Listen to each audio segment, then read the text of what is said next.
Hello everyone, welcome to Twin Talks. How you doing? Thank you for watching. Till I'll see you in my next video. Stay safe, stay blessed. I love you. Bye. WhatsApp status more than TikTok. But if you go into my TikTok profile, my videos, if you go deep down, you will find all the stuff of cooking and all this kind of stuff that I did. If I go into my archive, I'll be able to bring out all the videos I did when I narrated, I went to the market, I brought everything, and I did it step by step and all that kind of stuff. So doesn't mean that my wife can't cook. And then now I don't even do that anymore because she's a champion. She wake up in the morning, maybe sometimes 6:30 if she's really up for it. By 9 o'clock, there's food enough to last us for a week cooked already. And she will just be on her phone doing social media there. Before you know it, by midday, maybe she's going to a social event somewhere. But before she leaves, the house is full of food. So every household has their own. Say if I go into our car now and say there's something on the screen, I can't understand it. Then I will go into our car, pick it up, take it, inflate the tire and all that kind of stuff. Take it here, do this, do that. Explain things to her. That is what we do as people. That is what we do as a unit, and that's what we do as a family. If Mohbad is gone away and is not there, Wumi is living in the house for 15 people with the baby. She will be in control and she will do what she has to do. So give it to Mohbad to know that before he died, yes, he reached out to his mom, reached out to the father and set conditions and all that kind of stuff, which Mr. Joseph Aloba probably alluded to, I don't know. So that is one. And then you then said something about Mr. Joseph Aloba said he dreamed that the wife was doing what? The wife was cheating. That's a lie. That's a total fabrication and that's a total lie where that came from. It is a lie from hell, no disrespect to you. If you pick that up from anywhere, let me now tell you the truth. Buki Jason interviewed Baba's brother. It went on for hours. And we got to understand the tale of how Iyabo the Abosede cheated. Supposedly. Wasn't caught in the act. But she was caught with a wrapper around her waist, coming out of a young man's room in the compound, and supposedly she may have gone in there to go and do something, but she said she went there to go and give the guy food, and the husband did not know anything about the food. We all listened to it. So Joseph Aloba did not dream. He was doing orioke. When he was doing the orioke at his church, and he was doing all his prayers and all that, was he himself even la pio on the orioke? We don't know. But in his absence, his family needed him, but God is true to him and is true to his God. Pay attention to your wife. Shag your wife when she needs shagging. She shag you when you need shagging. She shag you when you are tired. And build your home before you go and build a church.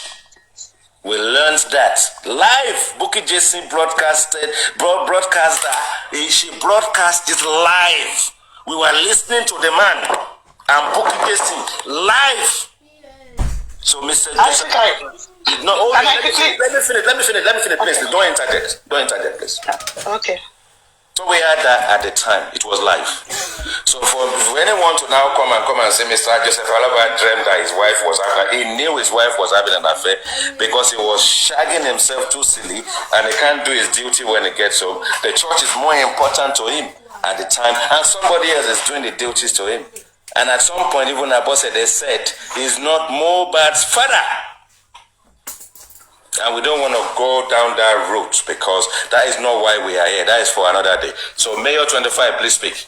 Okay, from Mr. Joseph Aloba's numerous interview, that I picked, he said that. So you might not have it, but I'm very sure I heard him say it, and he described how he put her loads outside and how he was expecting her Contrary to what his brother said.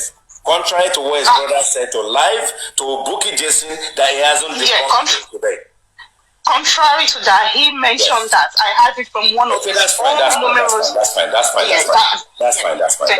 Okay. Let's put some household stuff in place. Let me do something. It will be impossible for me to. I'm trying to do something. Abati? Yeah, I'm here. Okay. I would like to say unmute yourself. I need to ease myself. So I think I need to ease myself. So if I'm going to do that, Elistic, carry on talking for now. Let me just ease myself. Carry on, or Elistic to carry on? Which one? No. I want Elistic to carry on. When I come back from easing myself, then I will come to you. Okay, yeah, please. Maybe when you come back, I want you to put me on the big screens because, it's from... well, if I can, I will do that. Okay, Elistic, please carry on. Carry on, Elistic. Oh, okay. Yeah, just carry on. Yeah, and there's one thing also I want to say. When people say, "Oh, was Mohbad not in control of his home?" That we're talking as if Mohbad was a weakling and all of that. You see, Mohbad was a 26-year-old guy. He got married at 26 or 25. I don't even know. Yeah, I think 25. Because he got married a year before he passed. So he was 25. How many 25-year-old man we have control over his home? We know what to do as a married man. We know. Some 25-year-old are still in their parents' house. Maybe they just finished college. They are trying to save up for mortgage, or they are trying to get their life together. And he went and get married. He coming from a broken home. What exactly did he learn from the home he was coming from?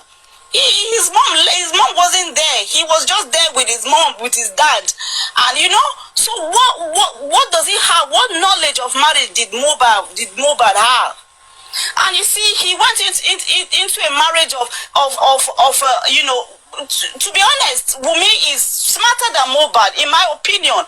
Well, girls grow faster. Girls grow faster than men anyway. I married my husband when he was 35. And when I got married to him, I was like, there's something that he does. I'll be like, you're a boy. Why are you acting this way? Why are you doing this? Why are you doing that? Because to me, I felt, you shouldn't be doing that at your age.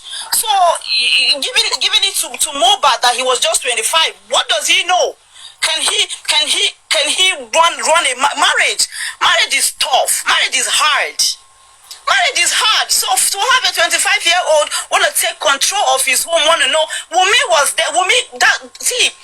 Whatever happens in Mohbad's home that Baba had problem with, to me, I can see that it had nothing to do with Wumi. It was her auntie, which is Mama Tunde, and her mom. They know better. Mama Tunde has been married. Wumi's mom she's quite of age, so she knows what was supposed to be done. And you have a guy who came from a dysfunctional home that had no, and so they took control. To be honest, let's face the truth. They took control of the whole. Hold on. On that note, thanks for the interlude, for taking that slot for me, because I needed to ease myself, and I thought because she was talking already, we might as well, so that I can listen and moderate properly. So, Abati, let's have you. Okay, TheITGuy, please. Can you just put me on the big screen? You can just let me see what I can do. Sorry, because just tap on me, then you will see the expand. That's exactly what I'm trying to do. Don't worry about it. Don't worry. Okay, you have the big screen. Okay. Yeah, thank you. So people that really want to tap, they can tap on the empty space in the comment section so that they will be able to get the likes up. So yeah, thank you, TheITGuy. Thank you so much for giving me this opportunity. I'm going to start with what we call happily nuclear family. Hold on, Abati. Let's have an agreement. How long is this thing going to happen? Go on for. I want you to keep it short. No, just a few minutes. It's not going to take a long time like that. I'm still going to speak on the video victimization and why. Keep it short and sweet, please. Thank you. Yeah. So one of the major things that we have to understand. Sorry, Abati. I don't want to have to do Oyinbo right now, please. I beg. Let's take it to 25K. Tap and share. But I need you to keep it sweet. African TV is waiting patiently. Keep it sweet, please. Thank you. I should keep on going, right? Okay. Keep it sweet and short. I just okay. Yeah. Thank you. The point. You still give those people chance. Now, so let me talk. So, okay, yeah. Thank you. So, see, one of the major things I would like us to understand is that there is something they call family tree. Family tree is just talking about the generation of people that come over time under a family name, blah blah blah blah, like that. So for Mohbad, Imole himself, why people have to understand that it is very wrong for you to get into a family and just thinking that you have a sense of control of it, and why all these things keeps going over time. David, please mute yourself. Mute yourself. Sorry, carry on about. So there is something they used to call a family tree, a generational family tree. Under the generation of Mohbad, it comes under Mr. Aloba and Mrs. Aloba. That is Joseph and Abosede. Under Abosede, they have 3 kids. Under those 3 kids, they have Blessing, Adura, and Mohbad himself. Do not forget, Mohbad is already having his own generation. Mohbad is already having his own generation, whereby he thought of it and he got married. When he got married, he had Liam. So that is to say that Mohbad already have his own family in which he has to oversee over that and make sure he have a control of his own family. So when we are talking about widow victimization, some of you ignorantly think you are doing the right thing, which you have to understand that widow victimization is real, is a problem, is a syndrome, is a sickness that is actually going on in Africa, majorly Africa. Okay, in 2005, people come to the realization that widows have been taken off of their rights, and people that got to see this actually come out and start supporting them. On the estimate of video victimization around the world that time in 2025, it was a lot, and it was gotten to know that 1 out of 10 widows stay successful. 1 out of 10 widows stay successful. The rest 9 goes into poverty, discrimination, social isolation, stigmatization, a lot of all these social problems, but people are not really understanding it. And why is it like that? Nigeria as a whole, number 1 problem that actually happened with this widow victimization is patriarchal system. Patriarchal system is a system whereby man always have the privilege, man always have the right. Inequality, they are always at the top of the chain, making affairs and taking control of everything. This is something that we know that occurs in Nigeria itself, in the sense that there is no woman in Nigeria that can take a place of leadership because of what they will tell you you can never do it right. This also downplays in the family's affair as well, whereby the women gender are seen as nobody in the society. I speak about vulnerability. The most vulnerable gender today on the earth, even in the world, are women. Over time, women taking off of their rights. It's been something that has been happening. It happened in all area of the world, even in America, Europe, blah blah blah blah today. But one of the major things I love these people, that they could understand that this is a social problem, and it is time for them to put a control into it. They start putting the women into consideration, giving them the exact right that they need to have. That is why you go to the West, you see them being respected. They respected them a lot. They respect the women a lot. So this is one of the things that is actually affecting us in Nigeria, and we have to learn and understand it. Number 1 problem that widows face is the patriarchal system. The patriarchal system is one of the problems that we used to face, we do used to face in the society, whereby if you are married to your husband and anything happened to that husband, the first thing they will want to do to you is to disinherit you. So they will first of all deny you, the family member of those people. They will first of all deny you. You guys might think, oh, you are doing the right thing, but at the end of the day, blah blah blah blah is what you're doing. Okay, so yeah, like under my own research and studies, I got to research about the patriarchal system and its effects on widows, patriarchal system and its effect on widows. So it said the patriarchal system significantly impact widow, often often making them to be vulnerable. So here are some effects. Number one, the economical challenge. The economical challenge in the sense that there is something there is to call there is something to call inheritance denial.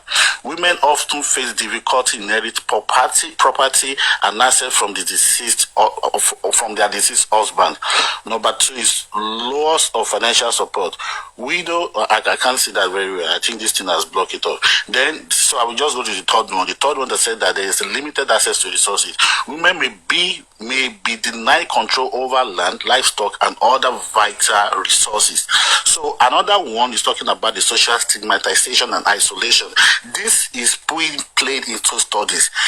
It is not foolishness that these people have to study it and know the adverse effect of all these things. Stupidity will not make us to see all these things. Because we have adapted it, we have seen it as a social norm. It is something that we have taken as a normal thing in our society, and it is a syndrome. It is stupid. It is disease. People are not seeing this. They are not opening their mind to comprehend. Abati, I hear you and I agree with you. And wait. Let me finish. You are the one that is going to wait. I'm the moderator here. So you've done on your slide. You've done that top 1 to 3. So we need to pause. We need to digest what you've said, and we need to carry on. What I would implore you to do at this point in time is actually that promote this slide on your profile. I've been promoting a lot on my profile. I'm going to put this also up. Let me speak. Don't worry. Promote it so that we can repost it. Yeah. If once it's done, let me know. And if it's there, that's fine. I'll pick it up. Let's pick up on this because there's a lot of information in there, a lot of discussion in there. But we still have the chance to do the middle section and the bottom section. If the opportunity doesn't come right now, it will come in the evening because I've got another subject in the evening. It's the same thing we are talking about, but I've got another area to touch in the evening. So, Abati, thanks for that submission for now. Yes, put it up. DM me when it's ready so that I can because I don't want that to take too much of our time, but I do appreciate that. I think it's informative, as I think it's useful. We're going to use it and we're going to keep bringing you up for the rest of the week. The opportunity that I have to sort of like host live. So stay tuned. You will still come up. So I just want us to summarize something in the aspect of this. So for the benefit of people who actually believe that DNA is what we are calling victimization, you need to first of all understand that what we're talking about is not DNA. What we're talking about is a situation where DNA would not have been brought into the question. Under normal condition, a woman are bullied by men. Men are also bullied by women. Under normal condition, traditionally, with all things being equal, when a deceased is a man and is rich, and he dies without a will, the family will come, throw the wife and the children out of the house and take over.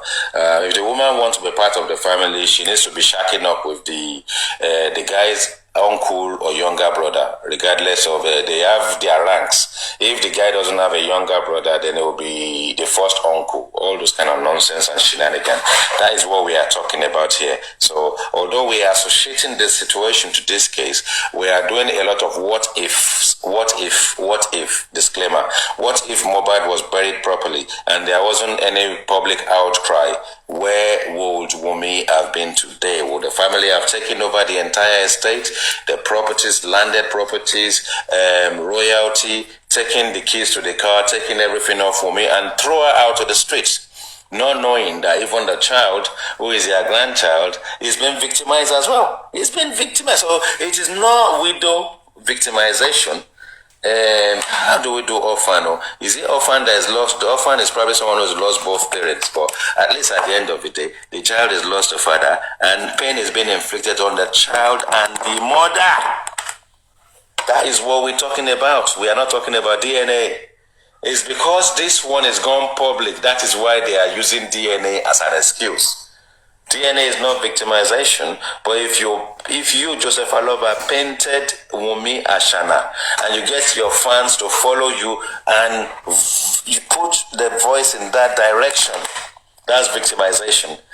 Because you knowingly said it, but you need the support, and you want the support to engineer paternity fraud so that DNA then becomes the cause. But you are so useless in your jurisprudence. Why? Because you said it's the public that told you that DNA is needed. You are so foolish.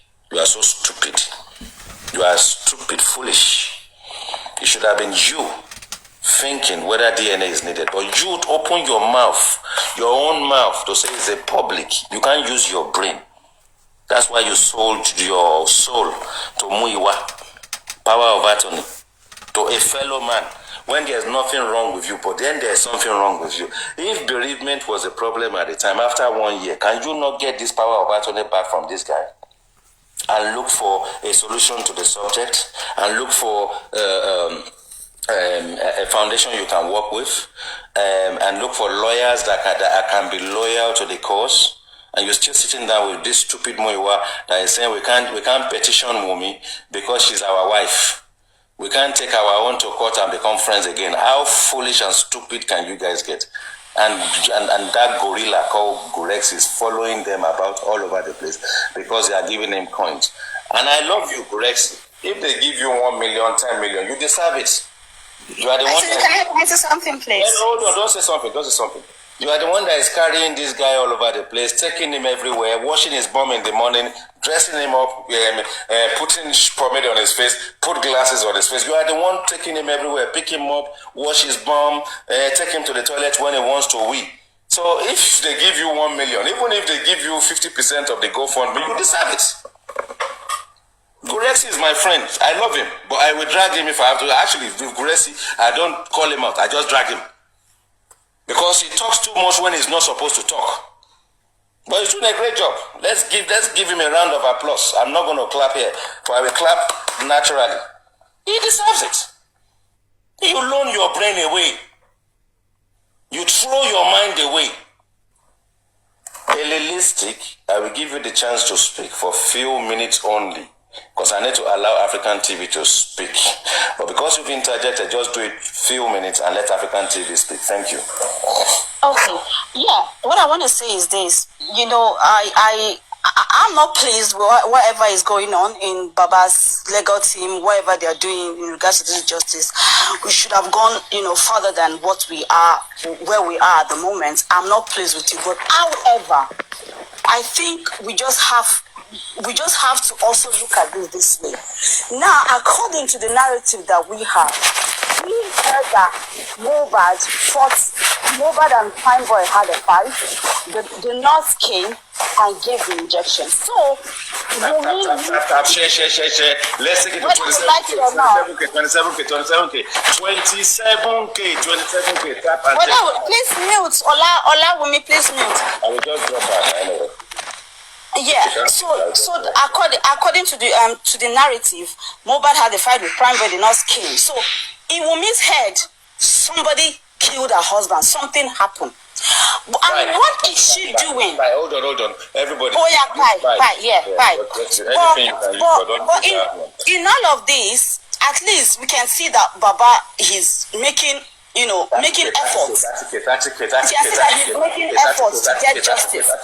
So Wunmi believe that something happened to her child, to her husband. Carry on. Boy, she's pointing fingers at Prime Boy and the nurse. But what is she doing? As the case is stalling, as nobody is being persecuted, as the inquest is going, like what effort is Wunmi making to make sure that Prime Boy is put behind the bars? Hold on. What do you want Wunmi to do? Question, call out the police. Call out the people. Is she calling them out? Hold on. Is the state against whoever buys our guy? That's the case. the main actor in this process that the police will listen to and the system will listen to is Joseph Aloba. Unless Joseph Aloba allow Wunmi to come and join effort with him as a family, Wunmi doesn't have a ground to stand on, just like NGOs and foundations and everything. No, I disagree. I disagree. No. Listen before you disagree. The state only recognized Joseph Aloba being the father and the head of the family, the Olori Ebi, and it will remain so. And if Wunmi wants to do her own representation, it's happening already because she has her own lawyers. But Wunmi is not fighting for justice. She's fighting for what is rightfully hers. It's Joseph Aloba that we believe is fighting for justice. Let's understand that. And everybody supporting justice are supporting Joseph Aloba. Okay, but why is that? Why don't we question why are her supporter not questioning that she believed? We are meant to believe. She comes out and said she knows nothing about her husband's death, that it was prime boy and the nurse.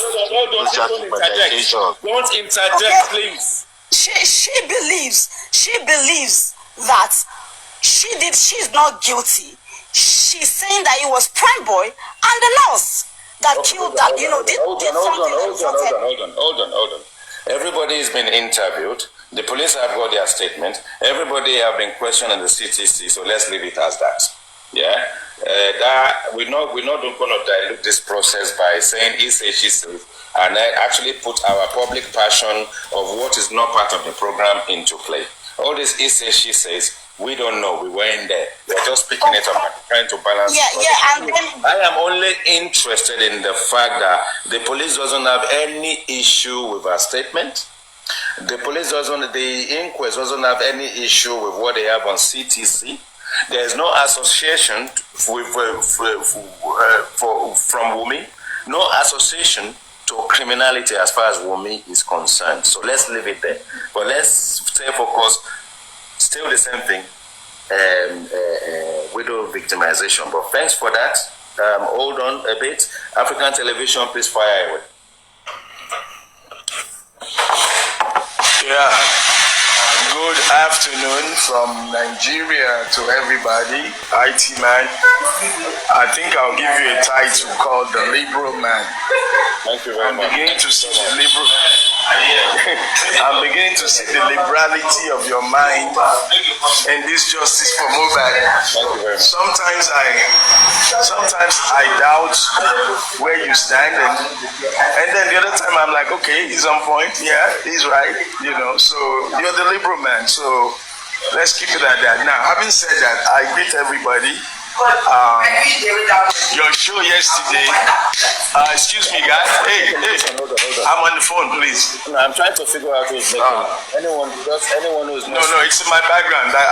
It's my background. It's control. Carry on.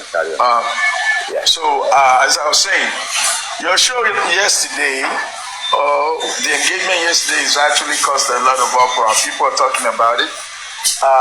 Today, let's take it to 30K. Carry on, African TV. Yeah, today, before I speak, I want you to forget to give to. Let me achieve my objective. When we receive, I will give away. Go on, African TV. Yeah, the title of my submission is Baba Eloro. Baba Eloro Oku Eloro. That's the title of my submission, and this has to do with the widow victimization. Because we're talking about justice for Mohbad, let me announce again tonight, 6 p.m. on Jerry's platform. Yeah, 6 p.m. today on Jerry's platform. I see you, I feel you. Yeah, we're going to be talking about 3 years journey for justice, 3 years journey to justice. Bamishe, the lady that was killed in the BRT bus. We are going to be revealing a lot of insight into the justice system of Lagos State. So, care to join us, you're highly welcome. Now, on this widow victimization, I want to praise all women. All good women deserve praise. Women nurture and keep the society active.